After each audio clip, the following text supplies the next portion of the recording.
Տիկին Վարդանյան, խնդրում եմ հստակեցրեք համագործակցություն ասելով նկատի ունեք արտախորհրդարանական համագործակցության մասին, թե խորհրդարանի ներսում եք պատրաստվում համագործակցել եւ եթե արտախորհրդարանական համագործակցության մասին է խոսքը, պարոն Կարապետյանը համատեղ ինչ-որ կոմիտե ձևավորելու, հետո փողոցային պայքար սկսելու եւ իշխանությանը հեռացնելու մասին է խոսում։ Մինչդեռ մենք գիտենք, որ ձեր խմբակցությունը մեկ անգամ արդեն անցել է այդ տրորված եւ ձախողված ճանապարհով 2022 թվականի դիմադրության շարժումը նկատի ունեմ։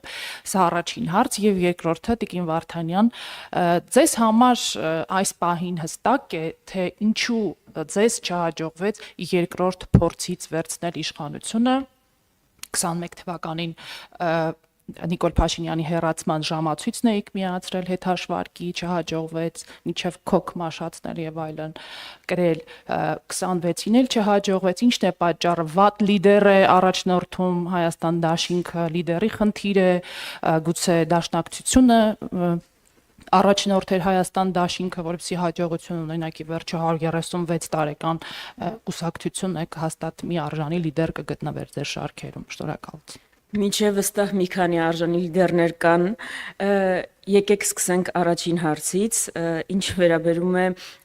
համագործակցության մասին, համագործակցության ֆորմատները որոշում է ընդդիմությունը,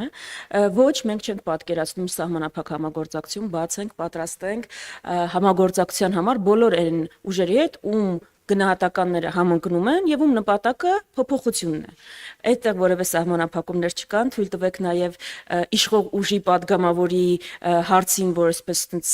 շատ ոգևորված ասում էր Քրիստինե Վարդանյանն այս հարցերը կտակ, պատասխանեմ, երագլուխ, պատերազմի երագլուխ դևը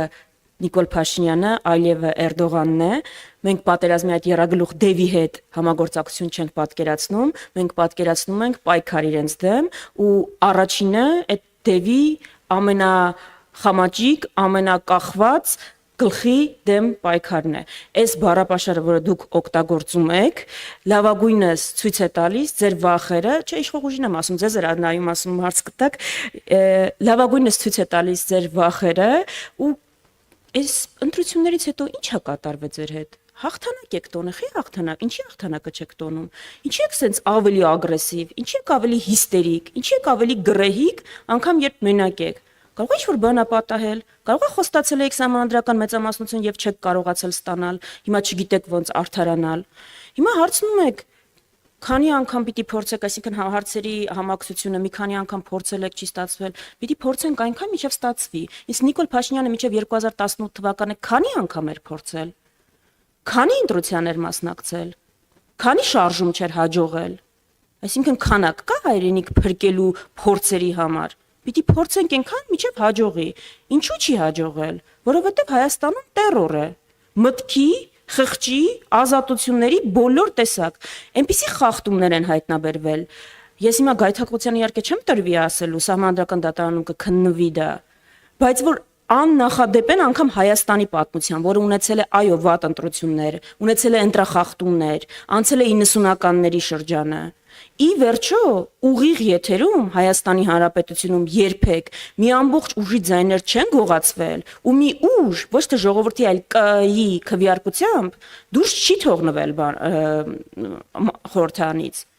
Այս սրա համար այս Թուրքիայի, Ադրբեջանի աննախադեպ Հայաստանի գործերի միջամտության, մյուս երկրների աննախադեպ Հայաստանի գործերի միջամտության արդյունքում այո դեռևս չի հաջողվել իրավիճակ փոխվել, բայց գիտեք ինչ է հաջողվել անգամ այս տերորի պայմաններում, անգամ այսքան երկրի ներքին գործերին ուղիղ միջամտության։ Հաջողվել է շուրջ 200,000-ով ավելացնել ընդդիմադիր քվեները։ Շուրջ 10%-ով ավելի անգամ այս նկարած թվերով ներկայացվածություն ունենալ խորհրդարանում։ Հաջողվել է այնպես անել, որ իշխող ուժը ոչ միայն սահմանադրական մեծամասնություն չունենա, այլ նաև 50+ արդյունք չունենա։ Հիմա եթե սա իրենց համար հաղթանակ էր, առնվազն Պիրոսյան հաղթանակ էր, մեր համար ոչ հաղթանակ չէր։ Հաղթանակ չի, քանի այս ամեն ինչը չի փոխվել։ Բայց չենք էլ պատրաստվում թևերը իջեցնել, սպիտակ դրոշ բարձրացնել եւ ասել դե չստացվեց։ ինչ որ անգամից, ինչ որ տարի պայքարից հետո։ Մեր համար սա մեր կյանքի, մեր երկրի համար պայքար է, որը փորձերի քանակ, ժամանակատված չի ենթադրում։ Անելու ենք այնքան, մինչև ստացվի։ Ի վերջո չենք կարող ավելի պակաս համառ լինել, քան Նիկոլ Փաշինյանը իր հակազգային նպատակներում։ Մի հստակեցում անելու եք այնքան նկատի ունեք եւ քաղաքական հարթակ ազգային ժողովը օգտագործելով եւ նաեւ փողոցը, այսինքն երկու հարթակներն էլ դիտարկում եք, թե միայն ազգային ժողովը,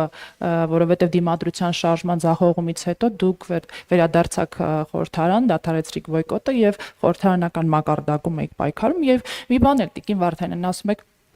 Նիկոլ Փաշինյանը քանի անգամ է փորձել եւ ձախողել է ձեզ համար պարզաբանված են թե որոնք են եղել այդ ձախողման պատճառները գուցե ձեր ասած խղճի մտքի եւ մնացած ոլորտների terror-ը, որը արկա էր ձեր քաղաքական լիդերի պաշտոնավարման, ինչպես նաեւ նրա հաջորդի պարոն Սերժ Սարգսյանի պաշտոնավարման օրոք։ Երկրորդ հարցը մի քիչ անհասկանալի էր։ Հայաստանում 2020-ից հետո եղած բոլոր շարժումների արդյունքն է, այն մթնոլորտը, որ մենք ունենք,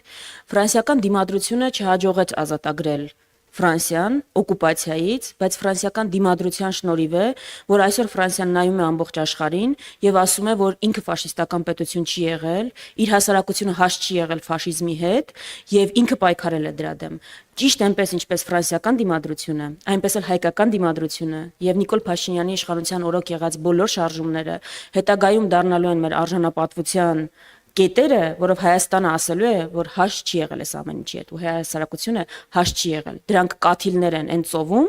որը հետագայում դառնալու է ալիք եւ փոխելու է իրավիճակը։ Սա մեկ, երկրորդը մեզ համար, ես ներկայացնում եմ մի ուժ, որի համար չկան այսինքն չի բացառում մի գործիքը մյուսին։ Մենք կողմ ենք բոլոր գործիքների օգտագործմանը, բայց դա մարտավարական հարցեր են։ Իսկ մարտավարությունը այս փուլում ձևավորվել է նաև այլ ուժ քաղաքական, մյուս ուժը դեռ չգիտենք շեմա հաղթարելու հարցը սահմանադրական դատարանում նաև պիտի քննարկվի, մենք կարծում ենք, որ մարտավարական առումով ընդդիմությունը պիտի հանդես գա միասնական դիրքորոշումներով, որովհետև դա է ամենաարդյունավետը։ Այդ բոլոր հարցերը կապված են այդ քննարկումների հետ եւ կարծում ենք, որ ընդդիմությունը եթե ուզում է արդյունավետ լինել, պիտի ունենա այս հարցերում խորհրդարան գալ չգալ, պայքարի միջոցների համակցում ունենա միասնական դիրքորոշում, որովհետեւ այդպես ավելի արդյունավետ է։ Մեզ համար որ պայքարի որևէ մի գործիք չի բացառում մյուսին եւ այստեղ անցնող տարիները դա միայն ցույց են տվել։ Այսքանը։ Այլ հարցեր